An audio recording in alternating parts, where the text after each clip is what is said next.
Epic War 3 is the third game on the Epic War series, a franchise where you have to defeat the enemy base before they defeat you. The third game of the series has always been known for its hectic gameplay, but the speedrun takes the cake, and eats it too. With chaotic gameplay that rewards decision making, and tons of variants to adapt to, no two runs are the same, which means players throughout the years have had to know the game like the back of their hand in order to consistently achieve top times. And in this video I aim to teach you some of the basic theory behind running the game, so that hopefully you understand the behemoth that is Epic War 3 speedrunning. So sit back, relax and enjoy as I tell you about the most unpredictable speed game, Epic War 3. To start the speedrun off, there are two routes that the players opt to use to beat the game fast. You can either use Vigoroth the Red or Grobble Grimtooth. This is because they both start with the Comet spell and have very good units, which we will later talk about. For years, players believed that Vigoroth was the best hero to use. The problem of using Vigoroth is that you have no choice but to fight Rembrandt the Bloody first. Rembrandt is one of two fire heroes in the game. This means that your enemy has a chance to spawn in a succubus, a magic unit with high damage, a chance to fling your units in the air, and enough HP to tank a whopping 4 comet shots before she dies.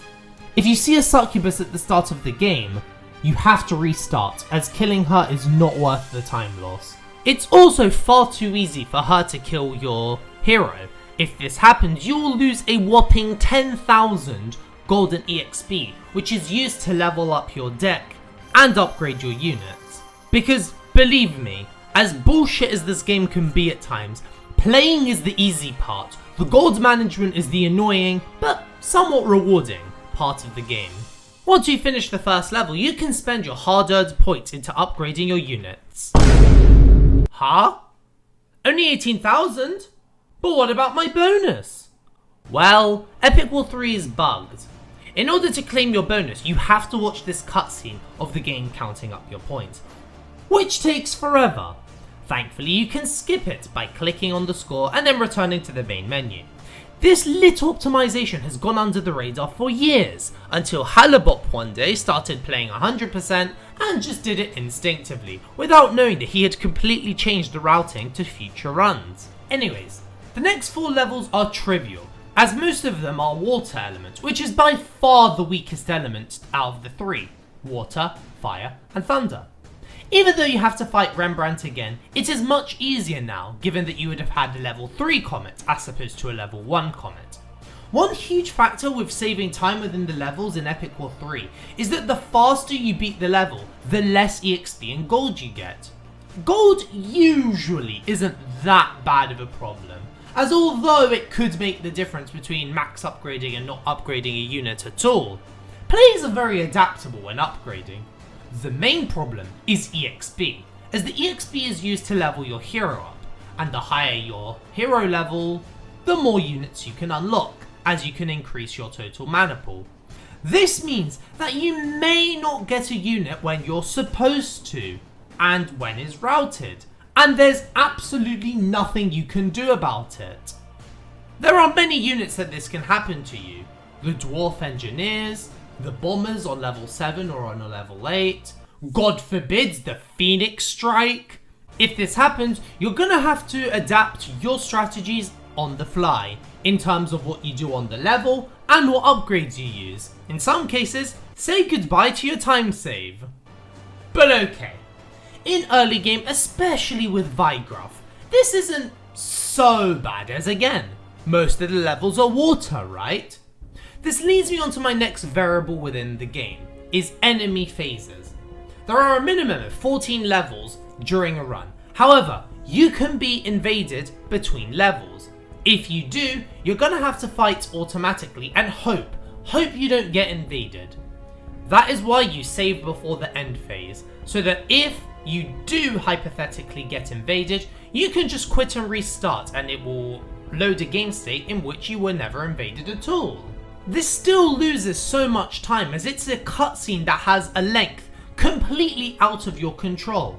Not to mention that the enemies can invade each other, which can completely make or break your run. Like a general rule of thumb is you never want water to be invaded, as thunder and fire is very annoying to fight against in the middle and the early late game. If you do, you're gonna have to save and quit and end phase again. But the opposite is very favourable. If a water castle manages to invade thunder, this can save literal minutes and 10 times as the safety of your run. Hence why we invade Abbey last when we do runs. Now, I've talked about the start of the game and all the variants that can happen throughout the run. You will notice a significant jump in difficulty when you reach the 6th level. The first thing is that the enemy has significantly more units, and some endgame units like Frost Giants and Mermaids. Additionally, from level 6 onwards, you are guaranteed to get a revenge wave, where the enemy will charge at you with a large number of units when their castle goes at a lower health. A lot of runs die here as you have very weak units compared to what your enemy has, but through smart use of the comet and a little bit of luck, you can beat levels 6 and 7 with somewhat relative ease. Level 8 on the other hand is a completely different story. During level 8 you should have unlocked the bomber by now. This is a good thing because this time we have to deal with 2 revenge waves as opposed to just 1. That's where the bombers come in. The first revenge wave can be distracted with the comets to kill the enemy bombers and to dent the front line. But the second revenge wave can be distracted by perfectly timing the bombers push forward so that they hit the opponent's front line and they fly as a result of the explosion. This is incredibly difficult to time and requires a lot of practice. But okay, eventually you will break through. From here, I have good news and I have bad news. The good news is now you should have unlocked 2 new cards, which will make the game a lot easier. The Succubus, who remember we were complaining about earlier, and the new support spell, Hercule's Strength, which will double your attack for roughly 10 seconds. The bad news is now we have to fight Thunder, as we need to fight the last water level last, in order to ensure that we face the worst of the 3 titans in the endgame. The first Thunder level I believe to be the hardest level with Vigoroth the Red. This is because, once again, Thunder is arguably the worst element to face in the game. And secondly, you have to play the level perfectly, and even if you do, you can still lose. You see, the problem isn't the front line with ass loads of Black Knights, which is the endgame unit for Thunder with a high DPS and quick attack. The problem is this huge backline with witches and lots of centaur archers. This makes it very easy for your front line to be swept, even though you timed the bombers perfectly correctly. This happened in my PB, which due to sheer luck, my Succubus managed to deal the last blow of damage to the castle and I won. Thankfully, at this point, you would have unlocked Dragon Riders, which will boost your front line's DPS significantly. This means that the next level, level 10, you can beat with relative ease and move on to the next level, level 11, which is very difficult. Now let's start on the lighter note. You have access to magic cannons, arguably the best magic unit in the game. The problem is now from here on out, you now need to fight Thunder Crystals, a very tanky unit that deals significant damage to your smaller units like the Goblins and the Dwarf Engineers, and are immune from flying from the Succubus. This makes it very tricky to blitzkrieg like we did in the previous levels, as there's another layer of defense to the Centaur and Witch spam which could also easily wipe your field. But thankfully, the next Thunder levels are very straightforward, as now you have unlocked the Phoenix Strike spell card, a spell card which deals damage to all grounded enemies on the field. If you unlock the Phoenix to level 4, and you have level 3 attack boost spell, you would be allowed to use this spell twice before beating the castle, because the Phoenix has a cooldown of 70 seconds and Hercule's Strength has a cooldown of 130 seconds, and have fun beating those levels in under that. The last level is back where we started, fighting water levels. The last level of Epic War 3 is guaranteed to spawn a Titan, and the Titan you face is determined by which element you are fighting. If you face fire, you fight a fire demon, a low HP with a high DPS attack that slowly but surely comes closer to your castle. The thunder unit is an earth dragon, a tanky unit who hits hard and can fling your units in the air. Or we can face the water titan blue dragon, a low HP unit with a slow charging but pretty damaging I guess, attack. I hope you can see why we want to fight water here. The start is the same as it's always been. Kill the enemy hero, clear as many units as you can. You may use the Phoenix spell once if you wish. Now, the dragon will spawn after around 105 seconds from when the level starts. Now before I explain the strategy to kill the dragon, I want to point out that the dragon itself really isn't the problem when executing this strategy. It's specifically the mermaids that spawn in at the castle, because for whatever reasons, magic units that spawn in like that will be extra tanky and hard to kill with the level 5 comet. But I digress. The fastest way to kill the blue dragon is to fight him solo with your hero. This is so that your hero can get hit by the blue dragon's attack and get flinged to the other side.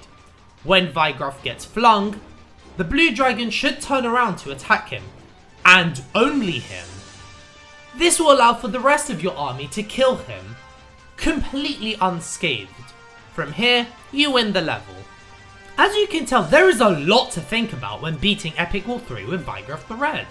From the upgrades which requires on-the-fly thinking, to strategies which can be very unforgiving, it is one of the most chaotic speedruns I've ever had the pleasure of learning. But what if I told you that Vigroff is the slower and easier way of running the game? For there is a hero that requires even more preparation. In September 2022, Nightfall decided to run the game with Grubble Grimtooth, one of the two Congregate exclusive heroes in Epic War 3. The hypothesis for picking Grubble is because it too had access to the Comet spell at the start of the game. It also unlocked some really powerful units like the Centaur Archer really early, when other heroes would be unlocking weaker units. Grubble also had access to the Thunderbolt spell, a powerful lightning strike that can be casted anywhere on the field. But the creme de la creme comes from Athena's Protection, a spell which provides invincibility to your units from damage. But why are we thinking so far into the future? We need to beat level 1 first, don't we? Don't we?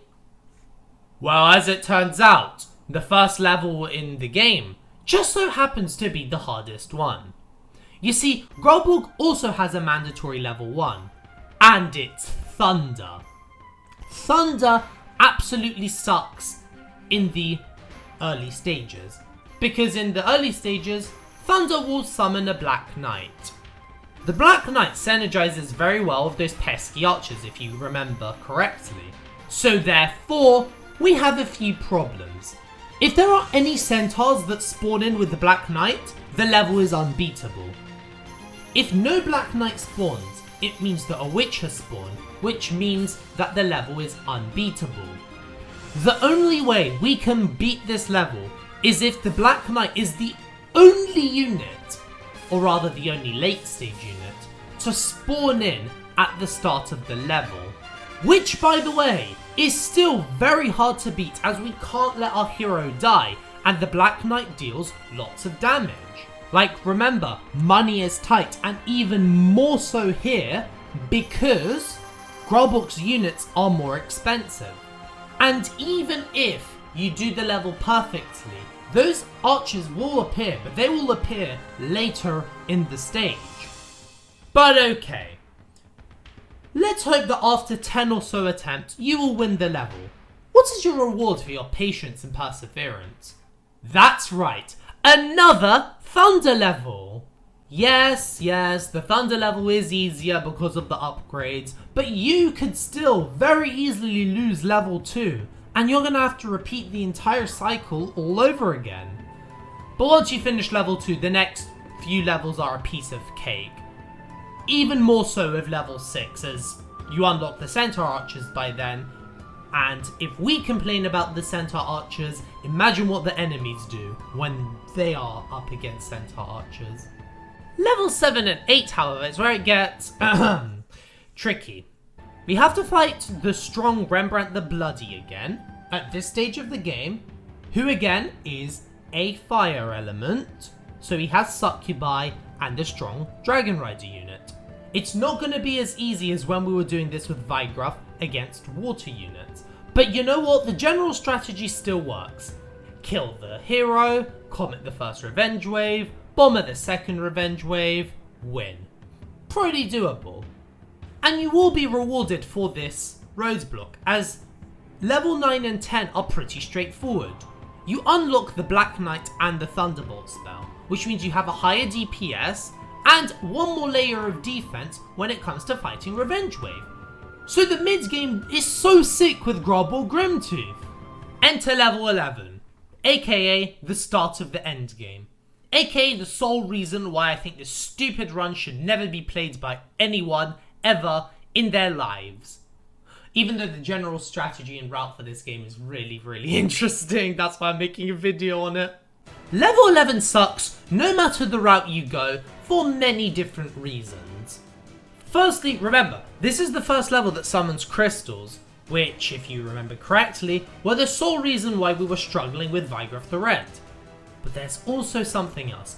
They will not stop spamming magic units. It doesn't matter how many you fight, you have to deal with one every 15 seconds. And that's not all. There will be some waiting for you at the castle. And if you guys are familiar with level 14, these magic units are incredibly tanky. And I would say that it literally takes 10 comet shots to kill them. So yeah, have fun with level 11. Pick your poison. Do you want to do it with fire and deal with the succubus spam? Or do you want to deal with thunder with crystal stalling and this humongous backline which shoots a laser beam of death? Level 11 is the hardest level of the late game. Unless of course Gord invades Rembrandt. Please let me have a level 11 that's against a water element. That would be so good. On that topic, once you've finished level 11 and you manage to break through, the rest of the game is smooth sailing. Don't get me wrong, level 14 is much more difficult than it was with VTR, and we'll get to why in a second. But for now, we only have the water levels that we saved from earlier, which although is more challenging because it's the end game, it is the water element at the end of the day. Level 14 starts off exactly the same as levels 12 and 13, but this time we can't kill the dragon as easy. This is due to not having the rage spell, and our melee unit not being as so DPS friendly. But what we can do is blitz the level at the start and stall him at the castle. While we're attacking the castle and by extension the dragon, we need to put our weaker units on one side because they will get killed from his attack. And then it's the same as it's always been. Let him turn around, use the invincible man, kill him, and then destroy the castle.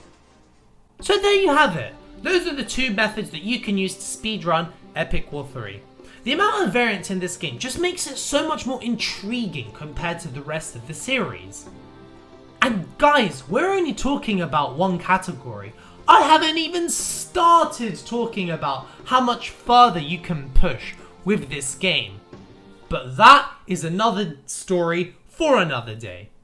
If you guys liked this video, join my Discord server so that you can talk to me and the rest of the people. If you guys love Epic War, join the Epic War Discord server. The link will be in the description. Thank you guys for watching. Please like, favorite, share, subscribe, and of course, make sure to view. Go to hell! Go to hell! Go to hell!